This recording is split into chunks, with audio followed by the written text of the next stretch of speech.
In the next two lectures, we are going to show Whitney embedding theorem for compact manifolds. The proof has two parts. In the first part, we show that there exists an embedding from our compact manifold to an Euclidean space of a dimension that we cannot control. And in the second part, via transversality results, we get to actually get a control of the dimension of the target space. In this lecture, we are going to see the first part of the proof, the existence of the embedding in an Euclidean space.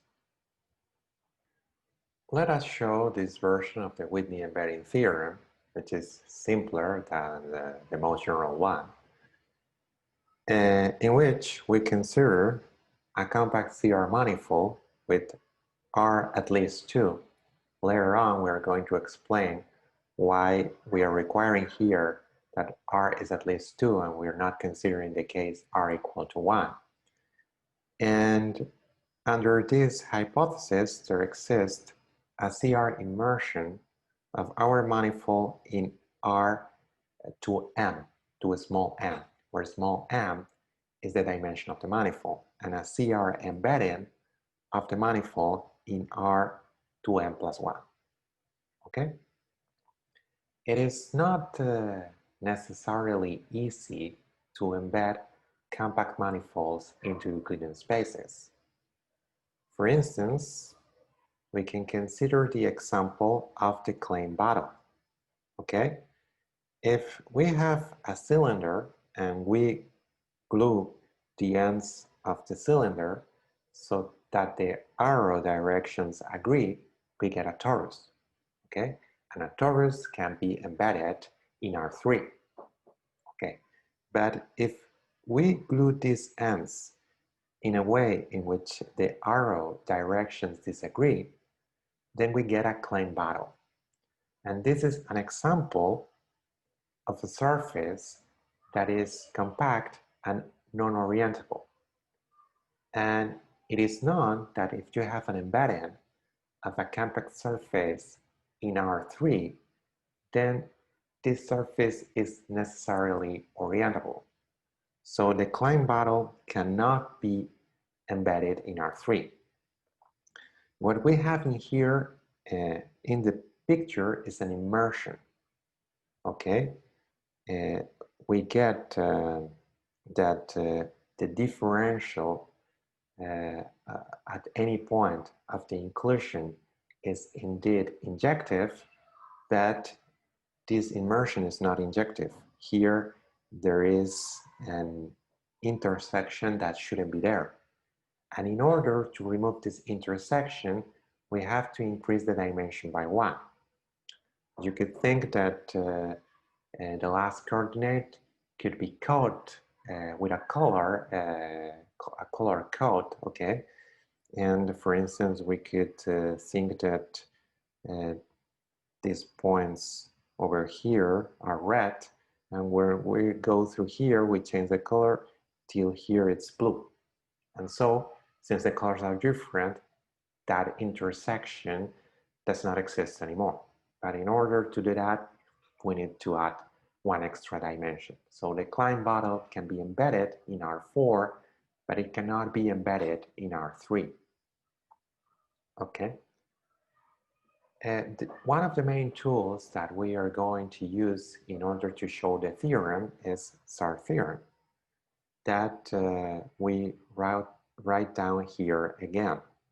Consider a CR map, assume that R is greater than the maximum of m minus n and 0, where m and n are the dimensions of the domain and the target space, and then the set of critical values of the map F has measure 0. And the set of regular values is residual and it is dense by several reasons. One, it's because it's residual. Another one, it's because its complement has measure 0. Okay, a corollary is that if we have a map, a C1 map, from a space of a smaller dimension to a map of greater dimension, okay, then the image has measure 0. Okay, because what happens in this situation is that every point in the image is a critical value, okay? And one thing, here r can be equal 1 because m minus n is negative. So the unique condition that we need here is that r is positive.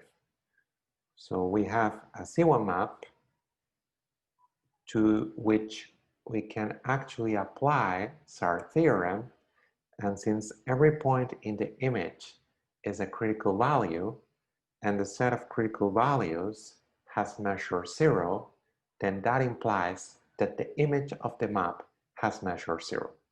This corollary of Sard theorem is the version that we are going to use in the proof of Whitney embedding theorem. Okay? The first part of the proof is showing that there exists an embedding of our manifold into some RK. This is the part of the proof in which we are going to use that the manifold M is compact, right? So consider a point X in M, and let's actually consider too a local chart. A local chart whose domain contains the point X. And we're going to assume, for simplicity, that the image of X is equal to 0. We can do that without lack of any generality. Okay, now we're going to consider positive epsilon small enough. Okay, if it's small enough, the closure of the ball of center 0 and radius epsilon is contained in Bx, because 0 is contained in Bx and Bx is an open set. Okay, and what we can do over here actually is considering a CR function from M to 0, 1, okay, such that the restriction to the ball of center epsilon and center 0 and radius epsilon divided by 2 is equal to 1, and the restriction to the complementary of the open ball of center 0 and radius epsilon is equal to 0. That is, that function is provided by the fundamental lemma, right? And what we are going to do here is considering, let's say, the function sigma x, which is the composition of the local chart phi x and rho. Indeed, rho should be rho sub x, but it's okay. This is indeed a function that it is defined in U and whose values are taken in the closed interval. But by construction, the support of sigma is a compact subset of U sub x. And so because of that, this function can be extended to a CR function defined in the whole manifold.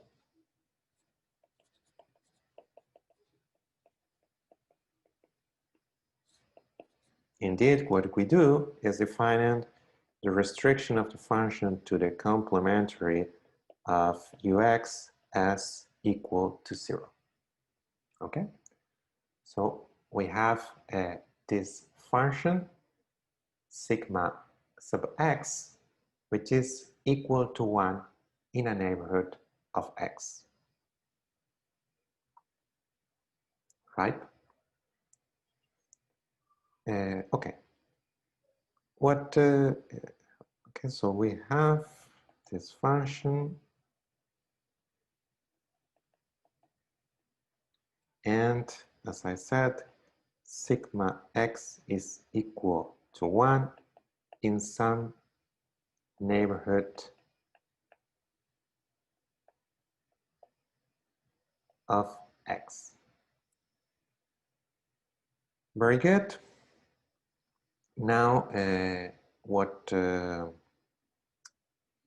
we can do actually is considering the union of the interiors of these sets, the set of points in which the function is equal to 1 for x in M.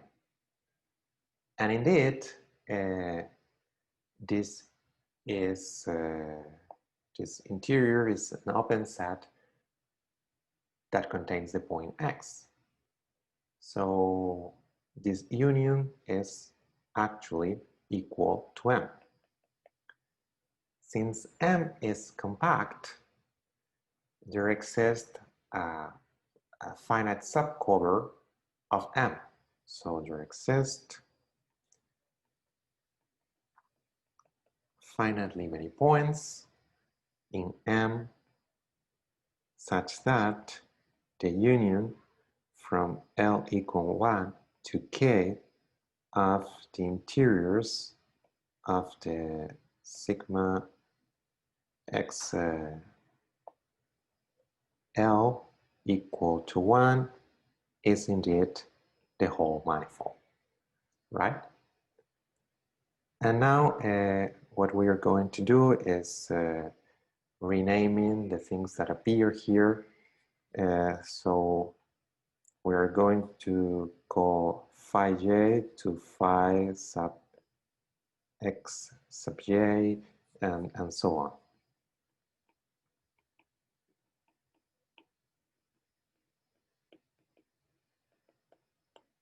Yeah, we are going to do this. Now we can define our embedding. Okay. Okay, we're going to define a function, a map, sorry, from M to some R to some big A that we are going to see what it is soon. And so to some point X, what we do is considering sigma 1 times phi 1, sigma 2, sorry, sigma 1, sigma 2 times phi 2, sigma 2, and so on. Sigma, I think it was K, yeah, K times phi sub K, sigma K. That's going to be indeed our candidate to embedding, right? What is the value of A? Here, the image of, first of all, why we are including this thing over here? Because we have an issue, okay, and it's that phi 1 is not defined in all of M. Sorry, that's not correct. Yeah, but the support of sigma 1 is contained in U1. It's a compact subset of U1. And because of that, the support of this product is going to be a compact subset of U1. And again, it can be extended to the whole M by defining it as equal to 0 in the points that do not belong to U1. So that's the reason that we are considering this. So we can extend it to the whole M. This thing was already defined in M, and the other these other components are defined in M by analogous arguments. So this is well defined in M. Very good. Something that it is interesting to us is that if we have that X belongs to the interior of some map, the interior of the set, sorry, the interior of the set in which sigma L is equal to 1, okay, then one of the components is going to be actually one of the components of this map is going to be phi sub L. But phi sub L is an embedding.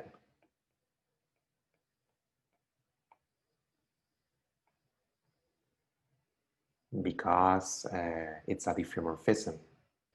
So in particular, we get that this product is an immersion at the point X. And so F is an immersion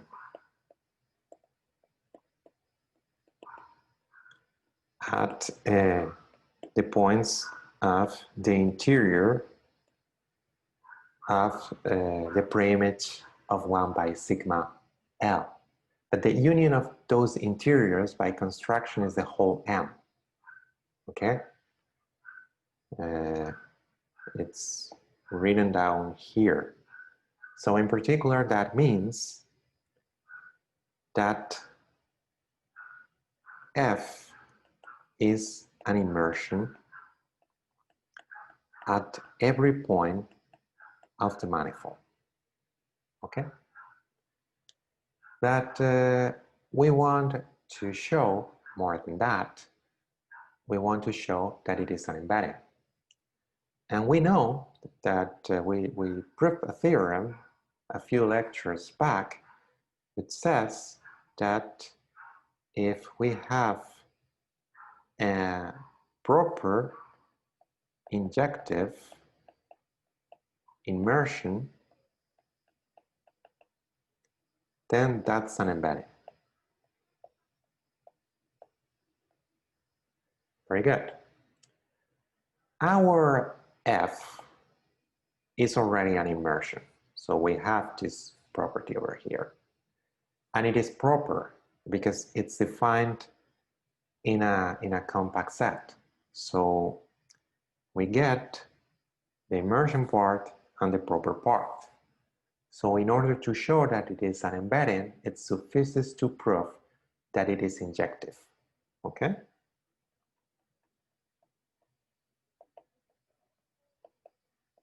That's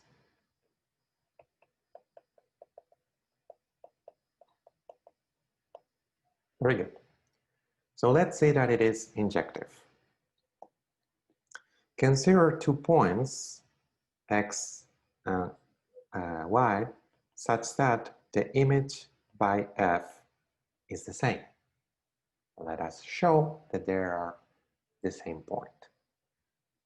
That our X belongs to the interior of the preimage of 1 by some sigma L for some L.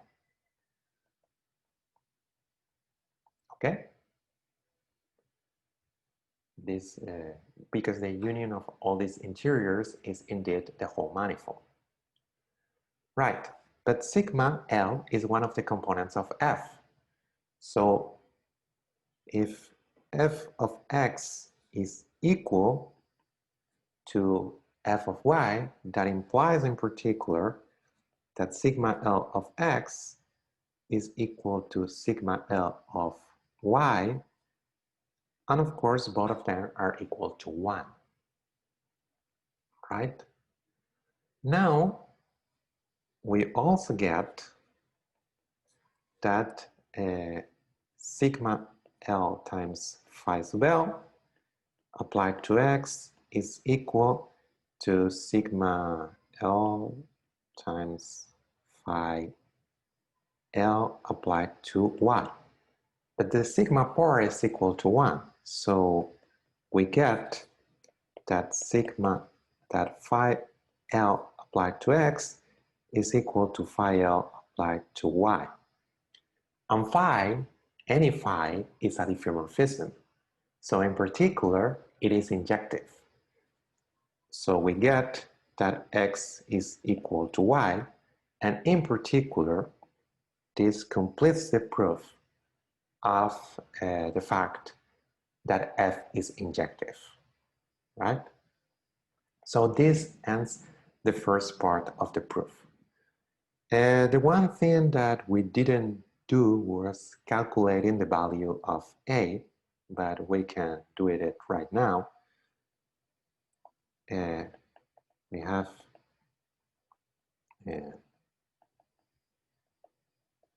okay, sigma 1, phi 1, sigma 1, and so on.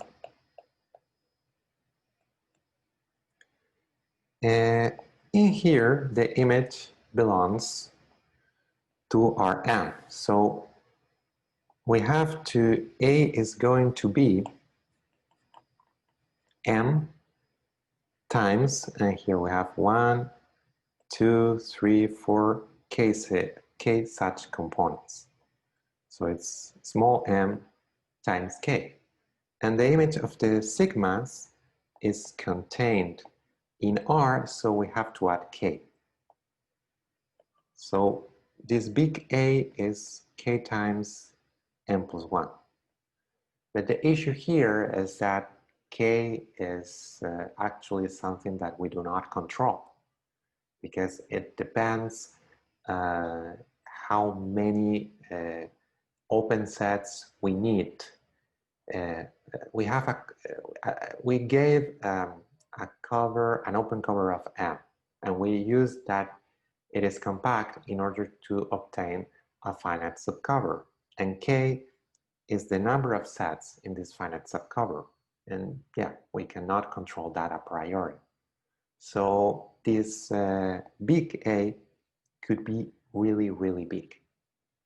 But the theorem says that we can embed M into R to M plus 1. So there should be a method in order to reduce the dimension of the target space. That's what we are going to see now. This completes the first half of the proof of Whitney embedding theorem. Right now, we have an embedding from our compact manifold to an Euclidean space of maybe big dimension. In the next lecture, we are going to use transversality theorems in order to reduce the dimension of the target space. Thank you for your attention.